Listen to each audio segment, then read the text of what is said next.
Welcome, friends. Thanks so much for tuning in tonight. My name is Emily Ruff, and I am honored to spend a Thursday evening with you. We will spend just about an hour together tonight, and I invite us all just to, as we're kind of letting folks gather before we officially begin, just let yourself rest your eyes before you start to focus on the screen a bit more. Fill up your teacup or your glass of water. Let yourself take a nice deep breath or two. Really kind of be present to where you are. Check in with yourself. I always like to come into a space like this feeling my seat or my chair or my cushion that I'm on, and really acknowledging the earth beneath me, especially as I am preparing to take a moment to reach my mind and consciousness up towards the heavens. It's really this work of moon medicine and the possibilities that come when we stare at the stars and when we follow the moon and when we observe and witness and honor celestial events, very much like the ones we'll be talking about tonight, is so much a practice of weaving together the heavens and the earth, and our mind and our heart and science and spirit and history and tradition and all these ancestral ancient ones who looked at the very same moon and stars that we'll be looking at tonight and be talking about tonight, and just bringing those elements into the modern day. So it's this, for me, this really beautiful, mystical, magical weaving work that we're doing together tonight. So I invite us just to take a moment as we step into this space and just really feel ourselves here on the earth and honor this beautiful earth that is always beneath our feet, supporting us with each step and helping us feel grounded and rooted, and giving us that really strong foundation that allows us to branch out and upwards towards the heavens. This conversation tonight, we are going to be looking at a couple of key celestial events, astronomical events happening between now and the end of the year. There are lots and lots and lots of things going on in the sky, but I've curated for us 4 particular events that I'll share with you what they are. I'll also layer in some of their historic or astrological meaning, give you some clues about when and where you can look up in the sky to see these events, and just talk a little bit more about how watching the sky and following along with celestial events can also help us, especially in this somewhat hectic holiday season, feel a little bit more centered and grounded and connected with so many things that are greater than ourselves and things that we are a part of and come from. This is a preview to our year-long moon medicine course, which some of you may be students of already, or some of you may be considering joining us for this year. And at the end of class, I'll also share a little bit about that and answer any questions that you might have.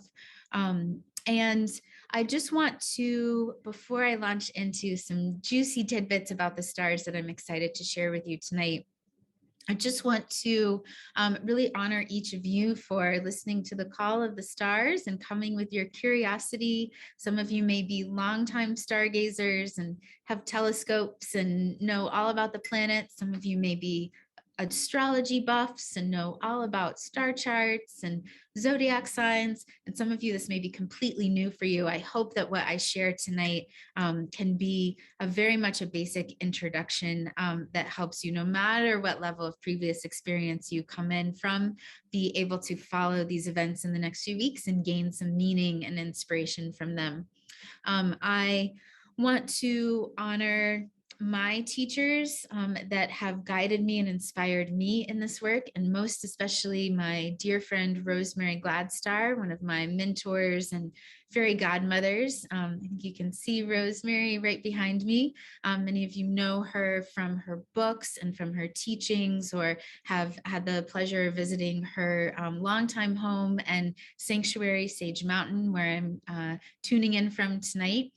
So I just want to honor Rosemary and all the inspiration and teachings that she has so generously shared with myself and with so many other folks, about plants and herbalism, but also about really learning our place in this magical, mystical universe that we're a part of, and being able to honor that within ourselves and honor these beautiful phenomena that are surrounding us. And I also want to honor one of my most influential teachers in this work, my father, Professor William Ruff. He is watching over us from the star camps tonight. He passed away last spring and was an astronomy professor, and from a very young age was dragging me out to the far reaches of the countryside near where we lived in Ocala, Florida, to watch meteor showers or eclipses, or basically just follow along with some of the same phenomena that we'll be talking about tonight. And his inspiration and influence, especially in my childhood, gave me a rich love and appreciation and respect for the intertwining relationship that we as humans have with this vast, incredible, awe-inspiring cosmos. And so give some big ups to my pops up there in the sky, and thank him and Rosemary both for the teachings that they have shared with me that I am excited to share with you tonight. And before we dive in, I also want to thank all of you for arriving and spending part of your Thursday evening with me. I know that especially in the holidays, time is precious. And so it is a tremendous gift to have your presence with me tonight. And I also want to honor and acknowledge your ancestors up there in the star camps and all of the rich spiritual presence that they bring to this room, filling up this room that we're sharing tonight. And I also want to thank those two-legged folks that you share your earth walk with, be it the person that helped clean up after dinner tonight, or maybe the person that's watching the kids right now, or the person that fed the dogs, whoever in your life helped make it possible for you to be here tonight, most especially you. Thank you for carving out this special time to share with us tonight. And finally, I want to honor the little bits of star stuff and the electrons that have come down to planet Earth and are in our computers and our tablets and our phones that allow us to gather in this magical way tonight from so many different parts of the planet. Sometimes, especially those of us that are herbalists or stargazers, may feel a little dissonance when we are too entwined in the digital world. I know I am like that often, but I also just really give great thanks that we have the opportunity, despite distance and circumstances, to gather in this way. So tonight we are going to be sharing about 4 particular upcoming astronomical events, what's happening in the sky, and also some of the energetic influences that we might experience. And we'll go through these events one by one. And my hope is that as we look at each of these celestial happenings, that it will also illustrate for us the way that watching the sky and being aligned with the rhythms and in tune with the events of the cosmos can also help us feel more connected and more centered and more grounded, especially as we are all entering the winter time and the holiday season. And no matter what tradition you come from, the holy days can often lead to lots of activity and movement. And so it's my hope and prayer that as we look up to the heavens, we will be inspired and connected and grounded with a little bit of grace to guide us into the last few weeks of the year that will also hopefully launch us into a really beautiful and peaceful and meaningful new year. So let's dive in. Our first celestial event on the calendar coming up this week is on Saturday, December 18th. We will have a full moon, and it will be arriving in the sign of Gemini. So let's start by talking just a little bit about moon phases. The moon orbits around the Earth every 29 and a half days. It shifts in an ebb and flow, and we see that as a growing moon and a decreasing moon. And we see the peaks of that cycle in the new moon, which is sometimes known as the dark moon, and the full moon, which is sometimes known as the light moon. Now, the moon as a celestial body influences life on planet Earth in lots of ways, but 2 specifically, light and gravity. and we see the influence of the ebbing and flowing light and gravity of our sister, the moon, influencing things like animal behavior, influencing the growth of plant life, and also influencing both physical and emotional behaviors of us, the human species. So in this cycle of light and dark, from the new moon to the full moon, back to the new moon, back to the full moon, over and over, repeating roughly every month or so. When we come to the full moon, we're at the bright moon. So the full moon is just in a few days. And we say, you might have heard me say earlier, that the moon we're looking at tonight is what we might call a waxing moon. That means that the light is growing. It's not quite a full circle out there tonight, but if you wait another night or two, you're going to see a really symmetrical, beautiful, big, bursting, bright, radiant moon out there with the full moon on Saturday, December 18th.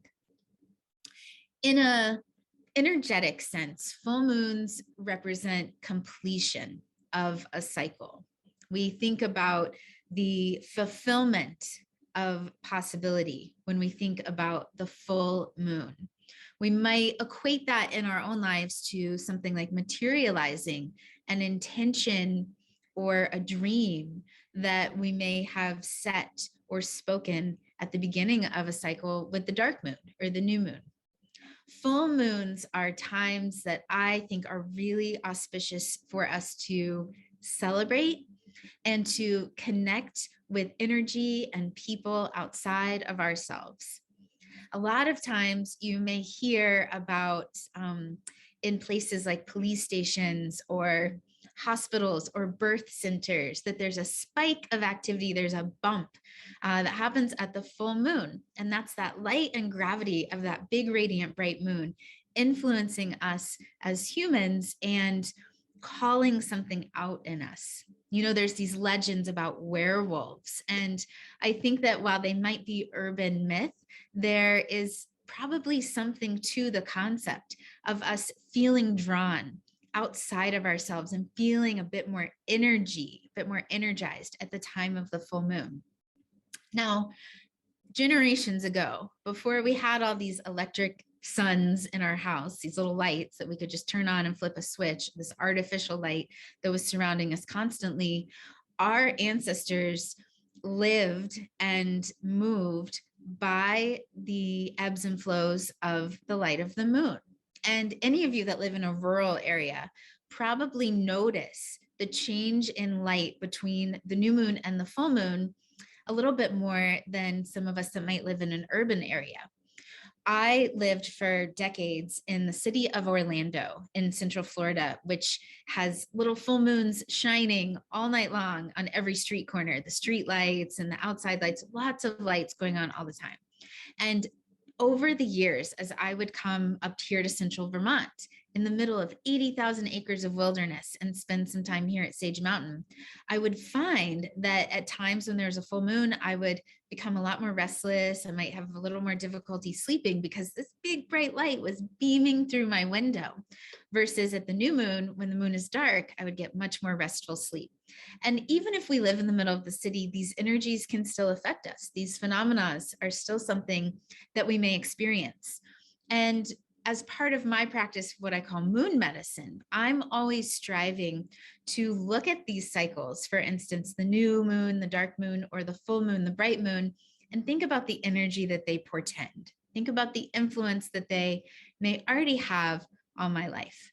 So I love aligning my social calendar with the moon because I know there's going to be a little spark of energy for me coming up this Saturday, not just because it's the holidays, but with that full moon shining down bright, I'm going to probably feel a little more social. I'm going to feel a little bit more like connecting outside of myself versus there's a great chance that in a few weeks at the new moon or the dark moon, I'm going to feel a little more introverted. I may not feel as excited about going to a holiday party. I may just rather stay at home and curl up by the wood stove and have a cup of tea and read a book. So over the years, as I've followed the new moon or the full moon, I've used this energetic influence as not to mandate my, for instance, social activity, but just to give myself a hint. I might feel a little more inclined to be social and outdoors and with other people because of the vibrant energy of the full moon this weekend. So original people from all over Turtle Island have often marked the moons throughout the solar year with different names that give some meaning about the time of year that the moon arrives, different influences that the moon might have, different animals that might be coming out during the time of that moon. So this full moon on December 18th is commonly called the cold moon, which conveys the frigid conditions this time of year for many of us. I know those of you that are my students and friends tuning in from Florida might not be quite so frigid, comparatively speaking, but nonetheless, winter is here in the Northern Hemisphere. There are a lot of other traditional names that different tribes have used on Turtle Island to allude to the cold weather that this full moon shines upon. Some of those include the Cree people would call this the drift moon or the hoarfrost moon. The Oglala people call this the moon of popping trees because the frost on the branches of the trees will often cause the limbs to break and to pop. The Haida and the Cherokee people would often refer to this as the snow moon. The Dakota people call this the moon when the deer shed their antlers. The Anishinaabe people call this the little spirit moon. And the Abenaki people from the land where I am currently on call this the winter maker moon. This full moon has also been called in North American and European traditions the long night moon. And it's known as the long night moon because it rises near one of the longest nights of the year, the winter solstice, which we'll be talking about shortly. And I think that this name is also fitting because the full moon closest to the solstice shines above the horizon for a longer period of time than most full moons the rest of the year. This is because the plane of the moon's orbit around the Earth nearly matches the plane of our planet, the Earth's orbit around the sun. And in the wintertime in the Northern Hemisphere, the path of the sun is the lowest in the sky of all year long, whereas the path of the moon, the full moon, opposite the sun, is the highest in the sky of the rest of the year. So for instance, those of you in the mid-Atlantic area, like near Washington, D.C., for example, this Saturday evening, moving into Sunday morning, December 18th to December 19th, the moon will be in the sky, the full moon will be visible in the sky for a total of 15 and a half hours. But 14 and a half of that will be happening while the sun is below the horizon. So it's going to be a very long night because we're reaching winter solstice, which we'll talk about in a minute. And we have this beautiful full moon that's going to be in the sky, such a beautiful, brilliant, long time. Being the full moon near or before winter solstice, in old European traditions, this was sometimes called the moon of Yule, for Yule or solstice, which we'll speak to shortly. And it was also known as the oak moon. Some people believe that this moon was known as the oak moon, tying back to ancient Druid traditions that would harvest mistletoe off of the oak trees. The mistletoe harvest was a practice that was first recorded by Pliny the Elder, a Roman historian in the 1st century. Some of you are familiar with Pliny the Elder and herbal history. Even the term Druid that we know of today is thought to derive from a Proto-European term that spoke to the oak, the tree, and also to the verb to see, sort of the Druids being the oak seers or the oak knowers. And I just love sharing that fact with you all because the more that I study the moon and astrology and astronomy and European and North American traditions, the more that I see how our language and common names are so connected with the elements of the earth and of the heavens. So this is a full moon this weekend in the sign of Gemini. And for those of you that have no clue what that means, there are 12 signs of the zodiac, and the moon moves through each sign about for 2 or 3 day period for each sign. And it sort of follows the wheel of that zodiac moving around. Zodiac signs were originally connected to references of the constellations. And that has changed a little bit over the last 2000 some years because of the expansion of the galaxy, the movement of our solar system in context to the galaxy, the position of the constellations in the sky as we see them from Earth shift like 1 degree across the ellipsis every year or so. So over 2000 years of time, what our ancestors that first wrote about the zodiac and the signs and the constellations, what they saw is a little bit different than what we see in modern day. It's a phenomenon that's often called the precession of the equinoxes. It's something that we talk about in detail so that we can reconcile it in our full moon medicine course. But I mention it to you because the moon will be in the sign of Gemini on Saturday with the full moon. But if you have on your pocket robot one of those fancy apps that tells you where the constellations are, or if you're a hobby astronomer and you know constellations, you can recognize them, you might not see the full moon aligned with the constellation of Gemini. It's in the sign of Gemini. It might be a couple degrees off from where that grouping of stars is actually visible in the sky above us. So the zodiac, the 12 signs of the zodiac, are grouped into 4 elements. Each of them is categorized in an element based on the elements of the earth. Those elements are earth or soil, air, water, and fire. So according to the traditions of astrology, the sign of Gemini that the full moon will fall in this weekend is an air sign. Gemini is associated with concepts of communication and of knowledge. It is considered a sign of curiosity and of insight. And when a full moon falls in a particular sign, it's thought that that day or that few days is imbued with the energy of that sign. So as we have a full moon this weekend in Gemini, we are thinking about the concepts, or we may be more present in our waking life with the concepts of communication and of wisdom.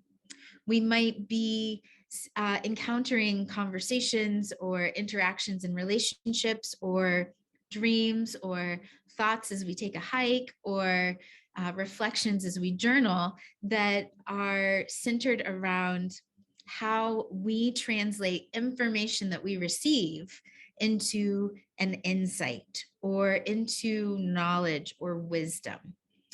Gemini full moons tend to invite us to examine or reflect upon our beliefs and the truths that our beliefs are rooted in. We may reflect about how do we know that something is true, or where are we getting our knowledge or information from? We might evaluate and analyze that.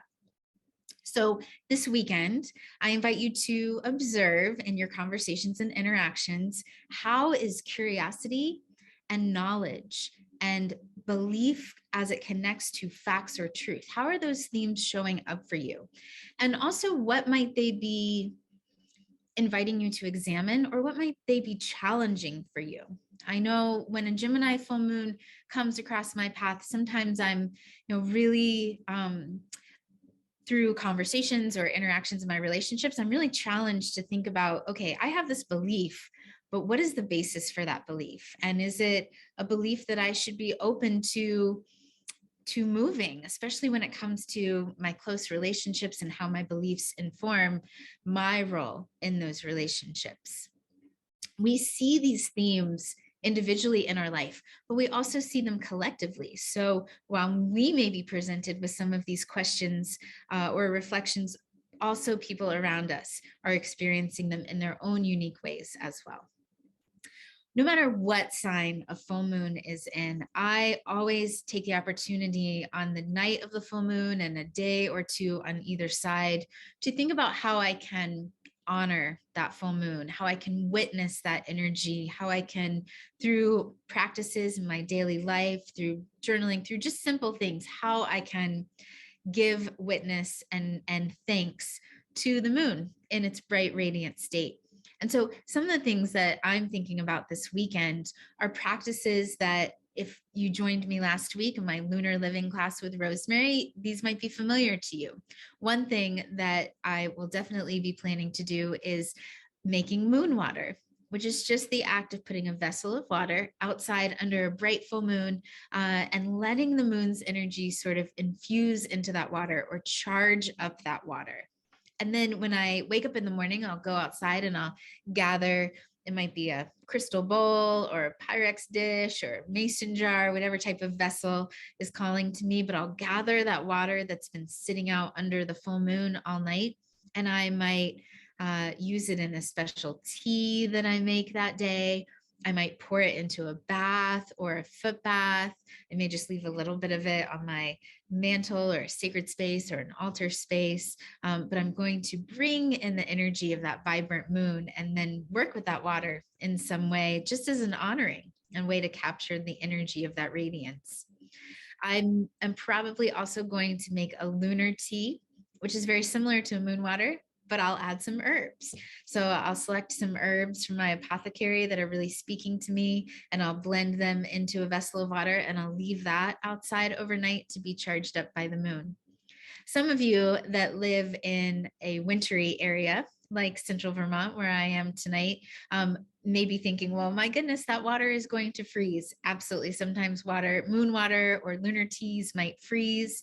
I just invite you to make sure that you're using a dish that is safe. If you would put food in it and store it in the freezer, then you could put water in it and have it outside for your moon water or your moon tea. Or this might be a time when you use a plastic vessel. I know as herbalists, sometimes plastic is a dirty word, but it's also practical and it comes from the blood of the earth. So you might consider making your moon water or your moon tea in a plastic vessel if you're afraid it might freeze. Another thing, which is one of my favorite things to do under a full moon, is a practice that I simply call moon bathing. And there's probably other terminology I could use to describe it, but basically stepping outside under the full moon and basking in her light. Now, if this was the middle of summer, if we were at summer solstice, I might think of stripping off my wares and running around like a weirdo underneath the full moon and really soaking in that light. But of course, I'm going to be bundled up in layers of wool and down, but I'm still going to be underneath that full moon and admiring that full moon and soaking in that energy.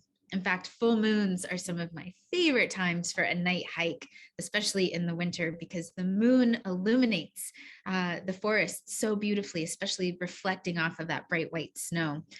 So moon bathing, even if I just step out on my porch for 10 minutes, as long as I can stand it without getting too cold, it's a practice that I love to do under the full moon to honor the moon, maybe to have a conversation with the moon or the stars, my ancestors up there, and to capture a little bit of that energy. Now, one final ceremony that I love to practice at full moons is around the concept of releasing. So I mentioned earlier that full moons, when we think about the cycle of the moon, ebbing and flowing, dark to light, new to full moons are times we think about fulfillment. We think about, what have we created in this cycle? You know, what have we manifested? What have we fulfilled? But they also invite us to release. Full moons are always times where we can celebrate what we've created. We can honor the intentions that we have fulfilled, but we can also look at what in our life might be a physical item or a unhealthy relationship or a belief that we're holding on to that may not be serving us, especially as it relates to an intention or a vision that we're working towards. So I always take a moment, it doesn't have to be more than a few minutes, to just really reflect and think about, what can I let go of under this full moon? Perhaps you write down something that's not serving you on a piece of paper, like a belief or a habit, and you burn that piece of paper in a fireplace or in a bonfire or at a candle. Perhaps it's something more about your physical environment. at full moons, I always feel a little bit more charged up to do some winter tidying of my desk or clean a few things out of my closet and take them down to a shelter for someone in need. The energy of the full moon always, for me, is a time where it supports us releasing and letting go, whether it's a physical or emotional object that we are releasing. So I invite you to consider that this weekend, and maybe it's something that you even write down in your journal or a notebook. What is the full moon illuminating in your life with that bright radiance that is something that is ready for you to release or let go of? So that's our full moon in Gemini on December 18th. The next day, Sunday, December 19th, we will celebrate a phenomena known as Venus in retrograde. So let me start from the beginning. What the heck is retrograde? Well, on planet Earth, we share a solar system. We have 9 planets together that orbit around the sun. And yes, I'm a type of astrologer that still counts Pluto as one of those bunch. So the orbits of all these planets that are moving around the sun, it's, more or less on a flat plane, but not necessarily all perfectly flat. There are different points at which each of those 9 planets is orbiting, and they're all moving at different speeds around the sun, at different distances from the sun. And our planet is one of those. We're the 3rd from the sun. When we see other planets in their orbit from our planet Earth, sometimes we experience a phenomenon that's known as retrograde. So when I think about the solar system, I think about when I was a kid in elementary school and those diagrams or those dioramas of all the planets spinning around the Earth, and they all, look like they're moving together. But when we are on the Earth watching that in all the different directions that it's taking place, it doesn't look so flat and streamlined. The term retrograde comes from the Latin word retrogradus, which means backward step or backward movement. And as that name suggests, retrograde is when a planet appears to go backwards in its orbit as it is viewed from planet Earth. Astronomers refer to this phenomena as apparent retrograde motion, the word apparent being key, because this is an optical illusion, essentially. The planets aren't necessarily moving backwards. They just appear to be because of our vantage point on planet Earth. The opposite of retrograde is known as direct or prograde motion. So prograde motion is the term that astronomers use to signify planets moving forward. Astrologers tend to use the word direct. Astronomers tend to prefer the term prograde. So retrograde or apparent retrograde is a term that describes this visual illusion that's caused by us here on Earth viewing the movement of other planets. And sometimes when conditions are right and when the orbits sort of cross at the right point, when we are looking up in the heavens from planet Earth, those planets appear to be moving backwards. So I'll show you in this image here. This is an illustration of the planet Mars, and it's a picture that's taken over a series of nights across probably a month's time. And what you see is that night after night, if you start from the left side of the image, it looks as if Mars is moving in a particular direction, direct motion or prograde motion. But then there comes a point at which you see the dots, the Mars photos, right, start to get a little bit closer together and then look as if they're going backwards. And then after a period of time, they start to get closer together again, and then they start to move in that original direction that they were moving in at the first part of the image. That is basically an illustration, a photograph of what happens during the retrograde period. Is from planet Earth. We're watching night after night and we see this planet in the sky and it looks like it's moving in one direction, and then all of a sudden it looks like it stops and goes backwards for a little while, and then it looks like it stops again and goes forward again. So when I think about this sort of optical illusion, I think about when I'm at a stoplight and there's a car next to me, and the car, maybe I start to go before the other car does, or the car goes before I do, or I feel this phenomena a lot. It actually kind of gives me the creeps when I'm on a train and there's another train on a track next to me, and maybe one train is going faster or slower than the other. And it, for a period of time, might look as if, let's say my train's moving faster and the train next to me is moving slower. It might look as if that other train is going backwards. It's not actually going backwards. It just looks that way for my seat on my train for a moment. But it's actually going forward. Just we're moving at different paces and we're sort of crossing at that different speed. So I hope that that kind of gives you a concept of what this retrograde action is. The planets aren't actually stopping as they're moving around the sun and going backwards. It's just about how our orbits cross and what we see from the Earth. But I think it's a pretty cool phenomena. So this, when we think about those trains moving at different speeds, you can also think about the fact that our planet moves faster than those outer moving planets like Jupiter and Neptune and Pluto, and it moves slower than the closer planets to the sun, Mercury and Venus. So this is why we have this sort of reverse or retrograde phenomena that we see.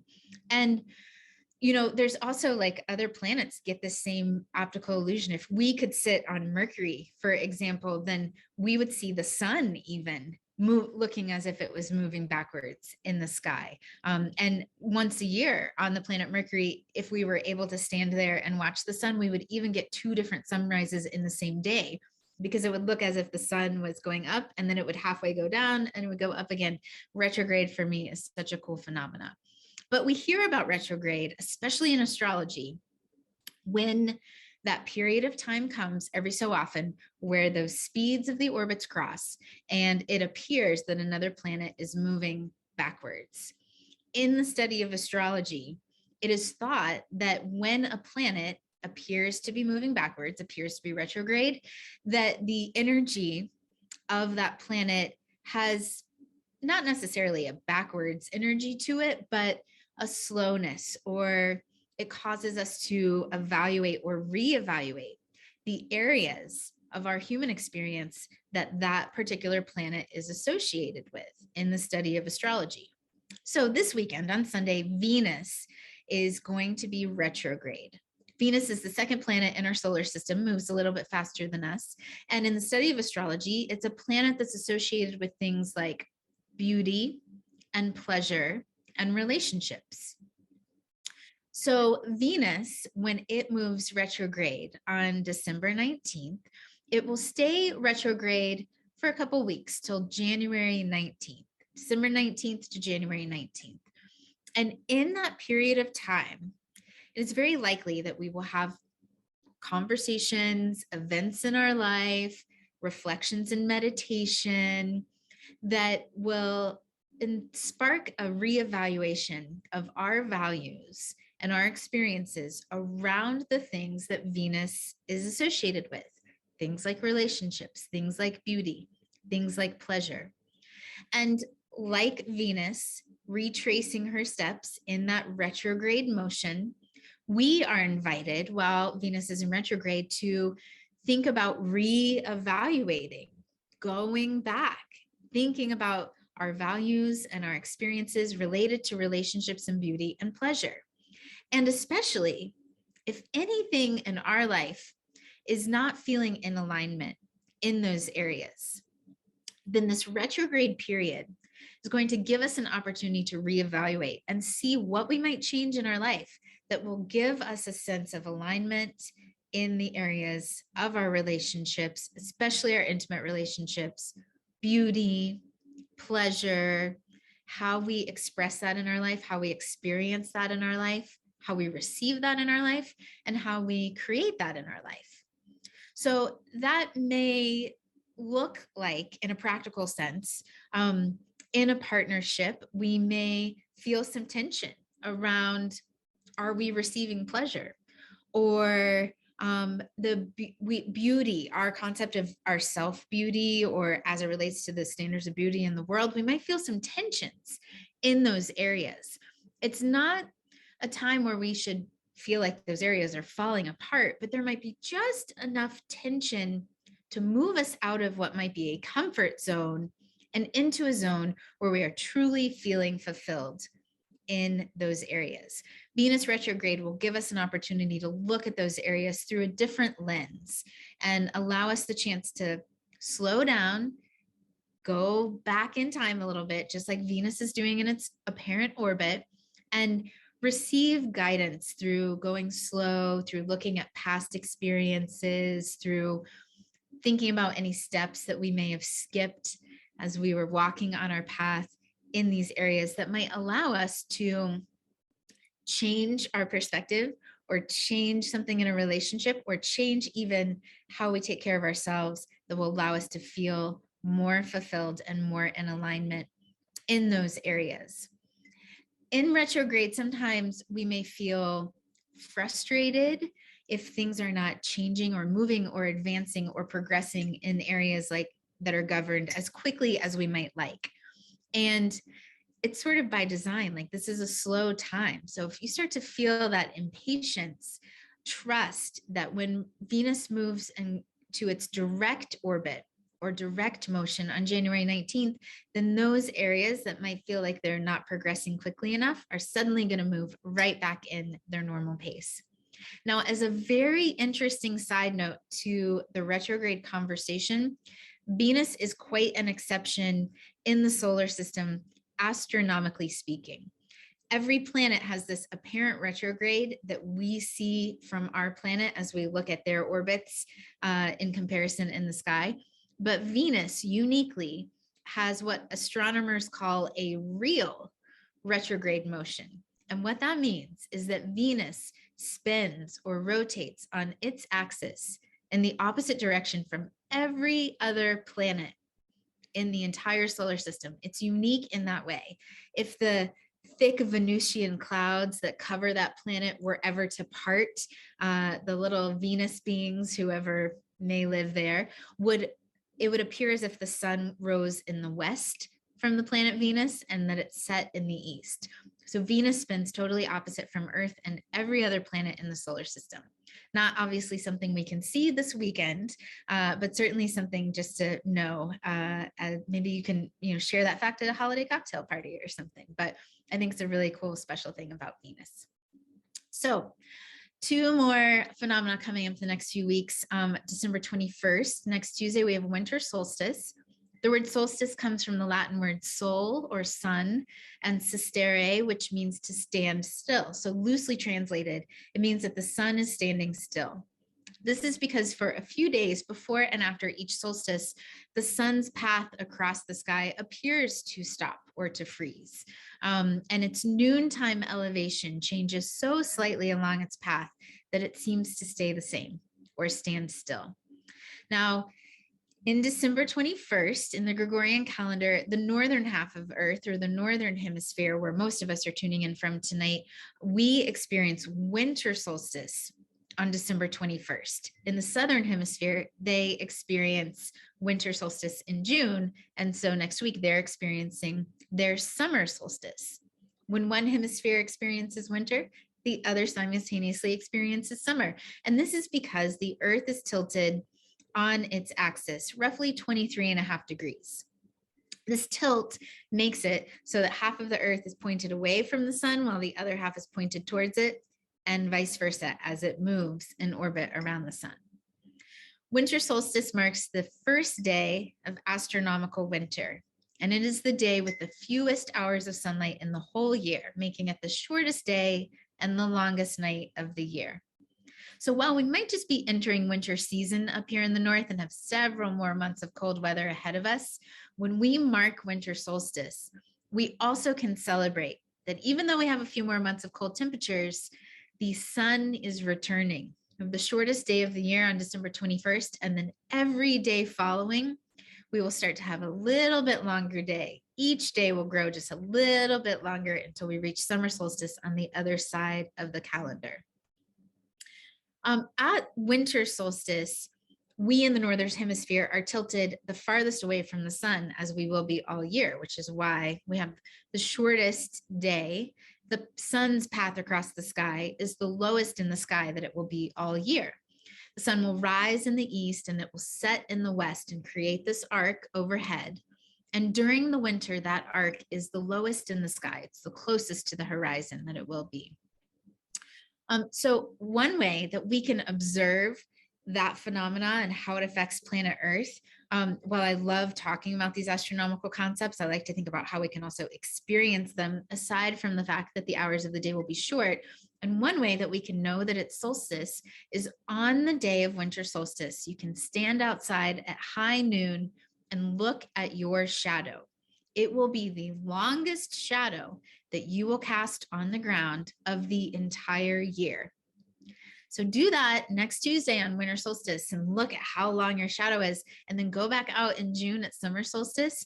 And on that day, when the sun is the highest it will be in the sky, you will actually see almost no shadow at all. Winter solstice is significant for so many different cultures because it signifies the changing of the season. And as many of you know, ancient people across the globe have marked solstice using huge stone structures.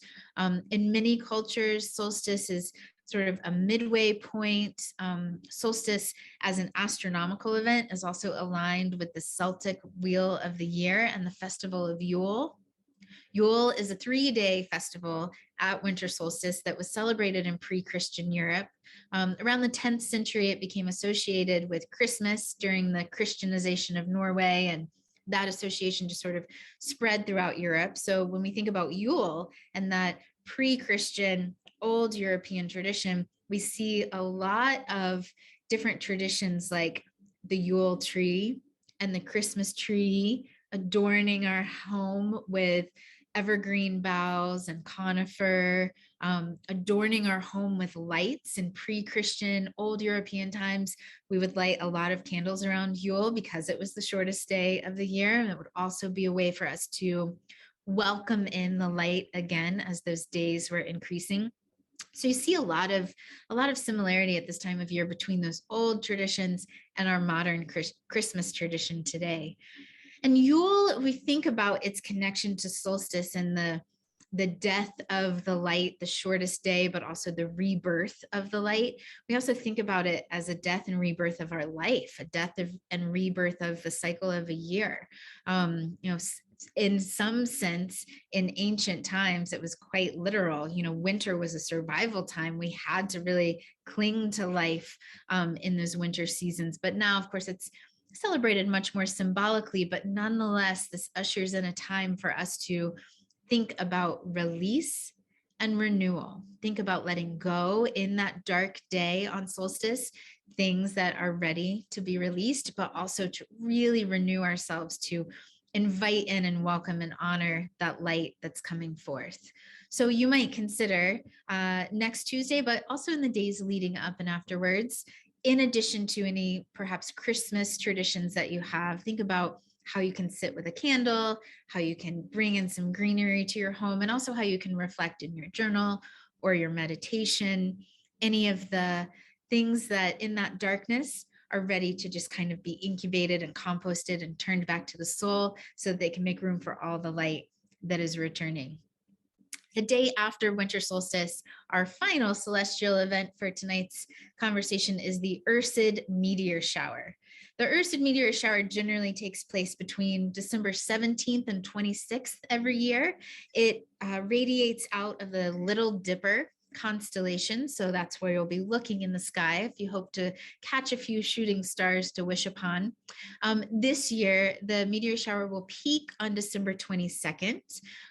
However, we will also have that freshly just almost full moon that will be waning around that time. So as the moon is setting, the moon's light might obscure the sights a bit, but if you're in a dark area and the clouds conspire with you and keep the skies clear, you might be able to catch a decent show. I generally see roughly about a dozen meteors per hour in the Ursid Meteor Shower every December. But some years, if the moon is dark and your skies are dark and cloud-free, you might see even up to 100 per hour. If you've never chased a meteor shower before, a couple of tips are that you want to leave the city as far as possible, get away from that light pollution and find a dark sky area. You can Google some awesome maps that will tell you where the closest dark sky areas are with the least light pollution nearby to you. You'll of course want to dress warm if you're in a winter climate, and bring a thermos full of some hot tea or hot cocoa to help keep you warm. I like to carry a sleeping bag or some blankets so I can be fully reclining and gaze up at the stars. If you're just sitting in a camp chair, you're going to be craning your neck and likely have a little crick in it the next day. Bring some extra blankets and sweaters to keep warm. And once you get to your destination, turn off all the artificial lights as possible. Turn off your headlamp, your flashlight, your phone light. You want to give your eyes at least a half hour to adjust without any interference from artificial light, so that your eyes can be really fully open and ready to take in some of those more faint meteors. So from the full moon, Venus in retrograde, winter solstice, and the Ursid Meteor Shower, we have a lot of cool opportunities in store in this next week to both take in some fascinating events in the skies, but also to feel their energy and to reflect on these phenomena as a way to capture, harness their energy, connect with them, connect with that influence, and also just to remind us how significant each of us is in relationship to this grand and wondrous cosmos that we're a part of. And to, for me, be reminded of what a gift it is to be alive at this time on the planet, to be able to witness and honor and be in relationship with these celestial forces. So we're coming upon our hour. I know I had a lot to share and I'm so excited about it that I tend to share lots, but I want to offer or invite, if you have a question, feel free to leave it in the Q&A section. I'd be happy to take a question. And also just to remind you that in the next few weeks, we'll be feeling not just these energies, but there's the waxing moon, the waning moon, all sorts of planetary transits and relationships coming up. And all of those events we dive into in great detail in each new moon and full moon lesson as a part of our moon medicine class, which is a year-long journey around the sun where we study astronomy and astrology, and we look at the current events in the cosmos and see how we can relate to them here on planet Earth. And our next class starts at winter solstice next Tuesday, December 21st. And I'd love to answer questions in email or in the chat and offer any insight into that, because I hope that you'll be able to join me on that journey. If you enjoyed what we talked about tonight, then get ready to be in store for a lot of fun and learning and connection in the next year ahead. Maggie, I don't see any questions in the Q&A. Anything come through for you in the chat or any other reflections to share tonight? I don't see anything questions here. I think you did such a wonderful job describing those 4 events that folks are feeling really satisfied. Oh, Laurel does have a question. Does the class meet once a month? Great question, Laurel. So you'll receive a workbook with some video lessons, some journal reflections, a planner page calendar, readings and articles about current events, including a Skywatch forecast for each new moon and full moon with all sorts of events like this, and a gardening calendar for those of you that are digging your fingers in the soil to know how the stars might be influencing that. So you get a new moon and full moon lesson. You have the opportunity to complete those on your own. And then each solstice and equinox, we gather in a Zoom meeting, much like this, but we get to all see each other in this Brady Bunch boxes and converse and share experiences and ask questions and sort of look at what the forecast is for each season ahead and get a chance to prepare ourselves. So our first session will be winter solstice, and we'll spend the evening kind of preparing for the 3 months ahead, celestial, earthbound, all the different energies coming up. And then we'll, every new moon and full moon, get a workbook and some journal reflections and videos and articles to accompany them that will guide us through the energies of each new moon and full moon. And we also have this really cool group. We call it our Moon Gazer community that students in the class are a part of. And outside of our lessons and our live sessions on solstice and equinox, that's a place that we do a lot of engaging and sharing and communicating and have an opportunity to connect more. So if any of you have more questions about the moon medicine course that's starting on winter solstice, I've left my email, moonmedicine@sagemountain.com, in the chat. And I invite you, whether you have more questions about what we covered tonight or more questions around that class, be happy to answer any of those for you. And I quickly see two questions in the chat that are really important. So if you feel like hanging around another minute or two, I'll just share answers to these briefly. Danielle asked if Venus always spins counterclockwise. And it is true, Danielle. So there are periods like December 19th through January 19th that it's in apparent retrograde, just like a Mercury or Mars retrograde might be, where from Earth, it does that little loop-de-loop like I showed you in the photo, where from our vantage point, it looks like it stops and goes backward and then orbits forward again. But as it spins on its axis, it always spins in a different direction than what we spin. So it is always retrograde, which is, I think, pretty cool. And then Manuela asked about protecting our energies during this, and I would say any other vulnerable time. And I think about a lot of different practices, some of which we talk about in moon medicine around connecting to our plant allies, digging our fingers in the dirt, hugging trees, any way that we can keep grounded and have the energy of the earth really a part of our energy is always a wonderful and very simple and accessible way that we can stay really have our energy bubble really intact, keep the integrity of our energy so that we're not so susceptible or vulnerable to other energies around us, especially those of us that are a little sensitive or empathic may feel that a little bit more. I also love calling upon some of my plant allies, especially those that are thorny plant allies like hawthorn or rose, are allies that I love because those are heart medicines, but they grow and have these beautiful thorns. And I think about those thorns giving me a sense of protection, but the softness of the rose petals, the sweetness of the hawthorn berries lets my heart stay open and soft and sweet. It doesn't have to be hardened off to be protected. We can still be open and vulnerable and soft, but we have those thorny energy of the plant allies to keep us protected. And another beautiful herb that is a very protective ally in a lot of old traditions is yarrow. And so having some yarrow spray, yarrow flower essence, a little sprig of yarrow that I tuck in my pocket or my purse or my amulet is another great tip. So thanks for those questions, Danielle and Manuela. And anyone else has other questions that you'd like to share, feel free to email me. Again, it's moonmedicine@sagemountain.com. I hope to see some of you for our upcoming year-long journey so we can continue this conversation. And I also wish all of you many blessings for these holy days. And I hope that with this radiant full moon and then the shortest day of the year coming up, that you have an opportunity to connect with the skies and the stars and get a little bit of their good medicine to carry you forth into all the blessings that the new year has in store for us. Thank you again for the gift of your presence tonight, making some time to spend with me. And I hope you can rush right outside and see a little bit of that beautiful waxing moon left before you head to get sweet dreams. So thank you all again for coming. Have a wonderful evening. Many blessings. Happy moon gazing.